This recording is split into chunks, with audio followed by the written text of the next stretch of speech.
Hey, everybody. Hey. Hello and welcome. I think we're live now, which is super exciting. Thanks for joining us. So I'm Michelle Stinson-Ross. And I am Cari Twitchell.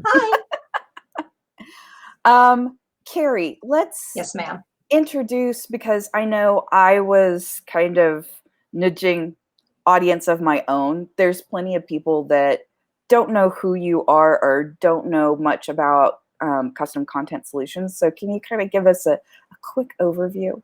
Yes, I'll do that. And then we're going to swap it, and you're going to do the same because we're sharing here. So hi, for those of you who don't know me yet, I am Cari Twitchell. I own Custom Content Solutions, which is a content agency. And what we thrive on is creating personalized web content for businesses who just have a passion for what they do. So we are here today to talk about marketing and marketing budget and all of that. And I can't wait to dive in and help lead along, at least give some ideas as to where we can go as we head into the new year. Fantastic.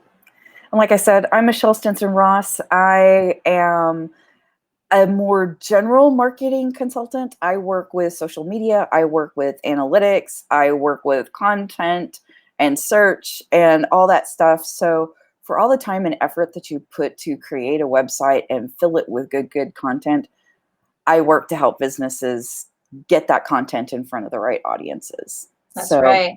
Cari and I have a lot to talk about as far as how does all of this stuff work, and how do we use it? How do we make good use of it in 2021?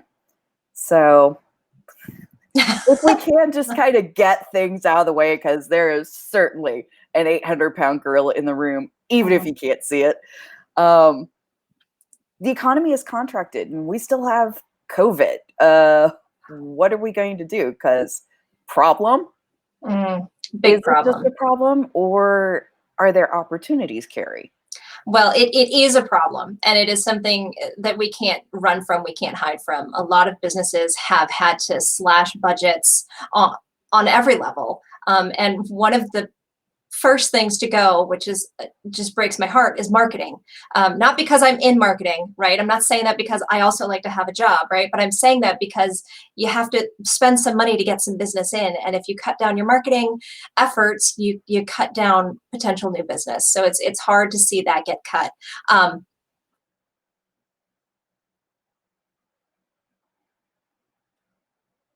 Ooh, Cari, did you just lock up on us for a second? There we go.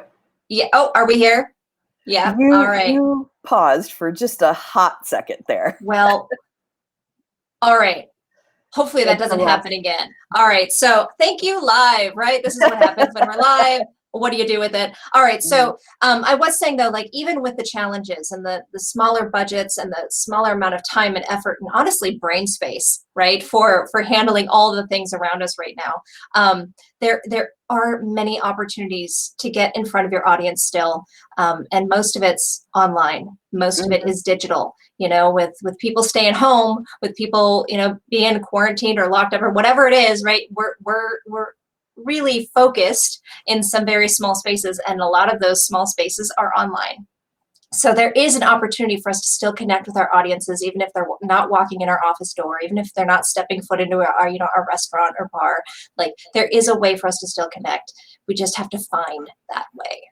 Certainly. And from what I'm seeing, obviously, with the access to the internet, it's kind of the one thing that we still can, just as people trying to get through this time, can depend on being able to go to either Google or to a social network to ask questions, to find out more.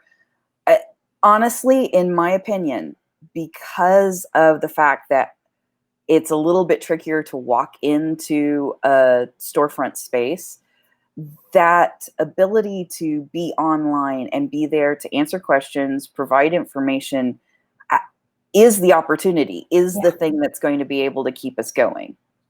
Yeah, absolutely. Because what it does is it keeps the relationship going. By being where your audience is, you get to continue the conversation with them.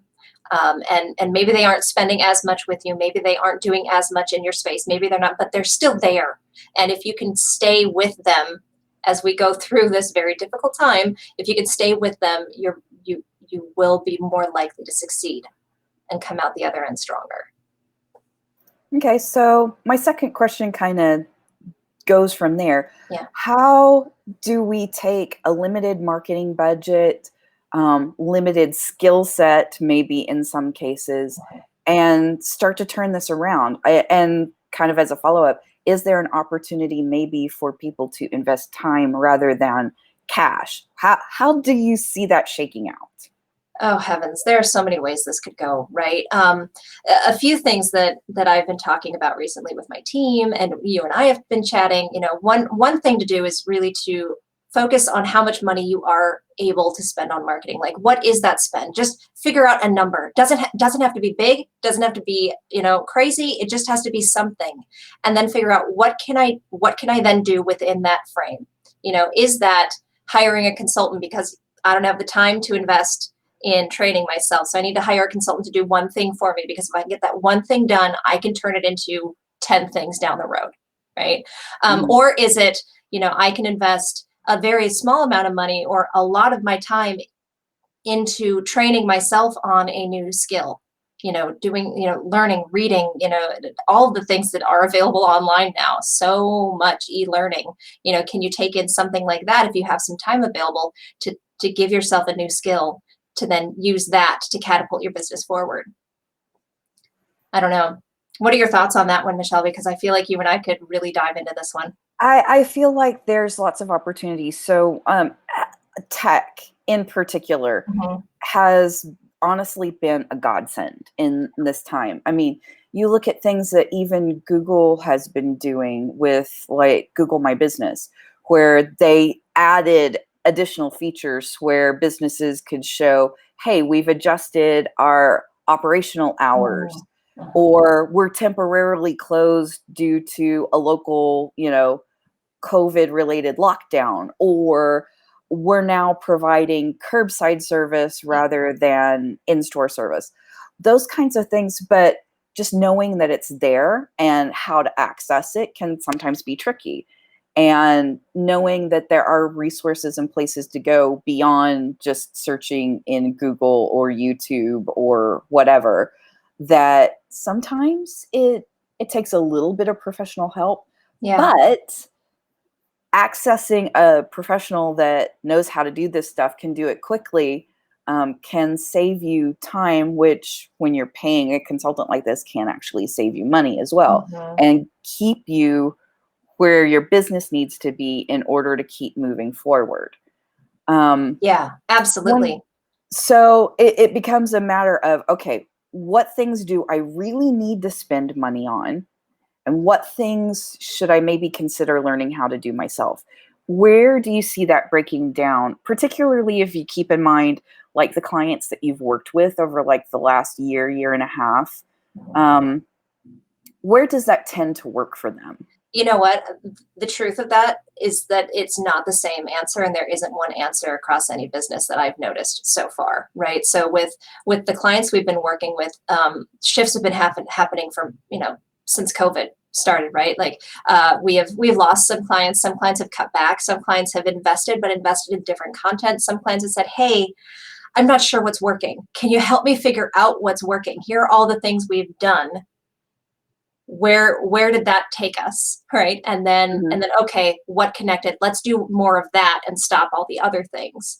And so I think that's really where that leaning into a consultant can help, because many of our clients have the ability to maybe sit down and write a blog post if they know what they should write about. Or they have the ability to go in and update their Google My Business profile, or they can go in and post on Facebook or Twitter or LinkedIn, right? If they know what that strategy is and what they're posting for, right? If there's a goal, right? So you pause just I paused again. Okay. It's all right. I tell you. Hey, you know what? Technology. Again, here's the thing, right? We're all working from home. So I'm here in my office working from home. My son is next door in his bedroom on his computer doing schoolwork. My husband is downstairs in his office working. All right. So we're all using all of the internet right now. So hey, you know what? We're here. We're live. It's fun. Well, and that just goes to prove that we understand what you're going through right now in Like a very seriously, real way.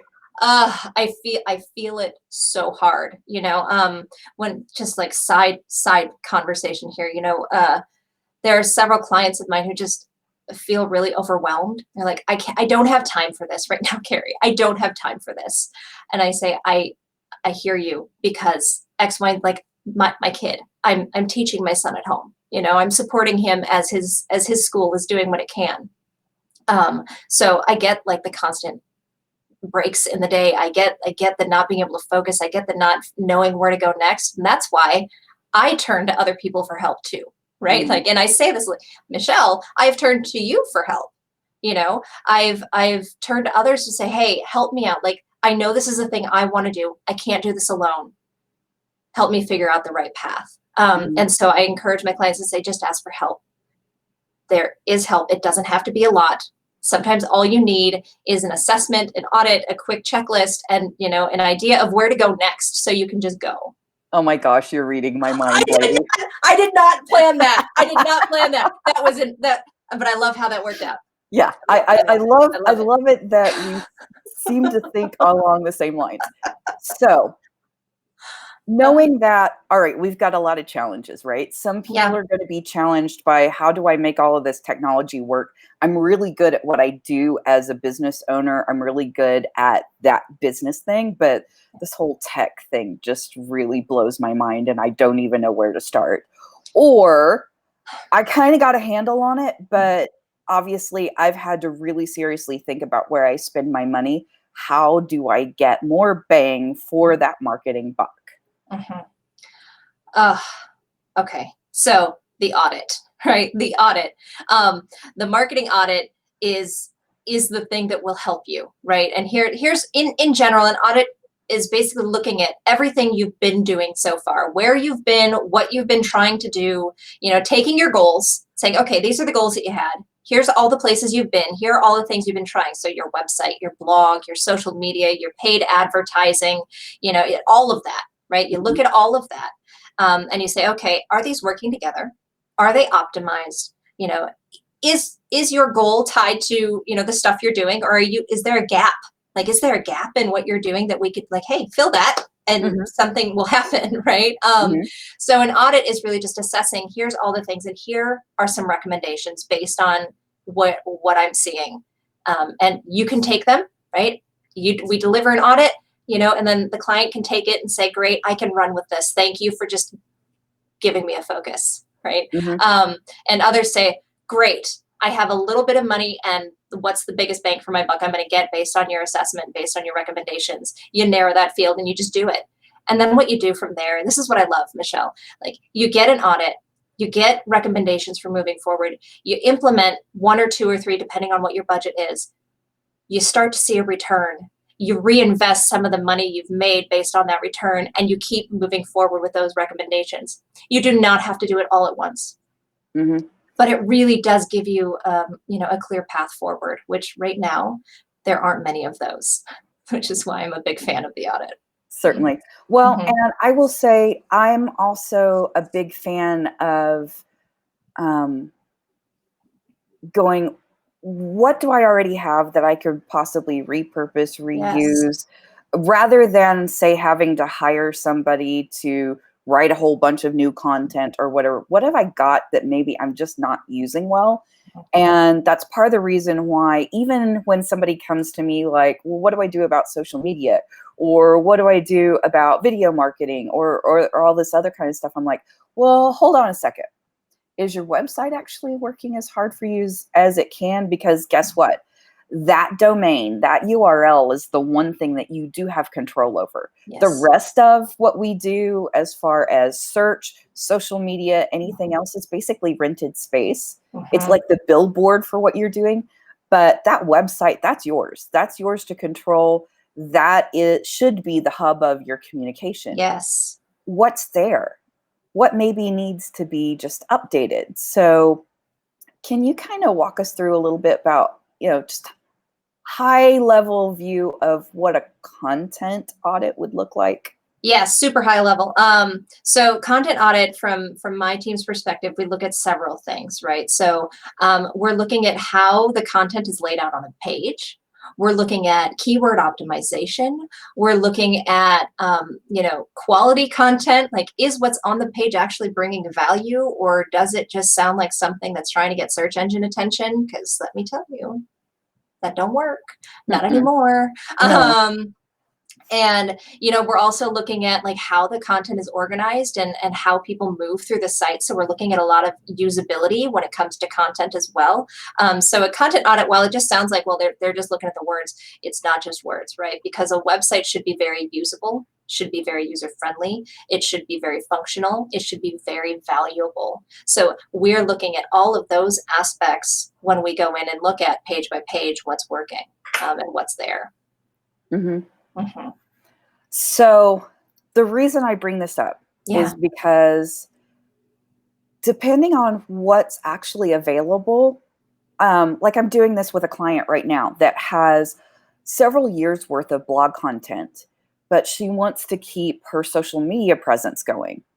But we're not going to write a blog post every week or whatever. We'll do one new one a month. But what do we do for the rest of the days that we want social media content? I have absolutely been going back through the client's older blog posts and going, okay, what topics are still relevant for this time of year? And I've been queuing up older blog posts that are still relevant, still worth looking at, just to keep people informed and giving them the ability to navigate back to the website where they can find out more, all that kind of stuff. Because honestly, as much as it's nice to share and curate some third-party content and validate what it is you do in social media, that stuff doesn't drive traffic back to your website where it can convert to business, right? So what I've been doing with this one particular client is, yes, we're writing new blog posts, especially because the client that I work with deals with nannies and elder care caregivers, and hello, that's a big thing in the time of COVID right now. There are actually new things to write about in the context of that type of lifestyle. So there's opportunities to write new content, but I'm looking at what existing content supports that. And can I share and distribute more of that and help it lift the new content that we're writing? So it really is important that you look at how this looks as a whole, how your brand looks online, and how you can repurpose and reuse content rather than having to write a ton more in the next few months. Love it. Love all of it. Absolutely. So we're quickly coming to the end of this, and I want to call out real quick that if you like this, guys, please comment, like, share, spread the good word, because the more you guys indicate that you like this, the more we're going to do this. Because next week, I want to come back and do this again, and I actually want to take a deep dive into content audits and how that relates to like distribution and search, because we don't write content in a vacuum. We don't create websites in a vacuum. How does that audit lead to all kinds of inspiration for 2021? Love it. Oh, What do you let's say? do this. I think we should do this, but what do you all think? Should we come back? Was this fun? Was this worthwhile? Do you want to hear more? Do you want to hear more? And more importantly, guys, what do you want to hear about? Yeah, what questions do you have? This is your golden opportunity to tap into some expertise without having to shell out the bucks for it. So you better take the opportunity and ask us some questions, right? Man, we're getting ourselves into trouble, I think is what we're gonna do. But I am all in. I'm all in. Let's do it. Me too. Because at the end of this, you guys are the people that have kept us going in the midst of all of this. We want to pay some of that back. Yes, absolutely. Couldn't have said it better myself. Cari Twitchell, Yes, ma'am. I am so pleased to have been able to spend a few minutes with you talking about stuff that obviously gets us all excited. Can you tell? It's been so much fun, Michelle. Thank you. Thank you so much, and have a great day, everyone.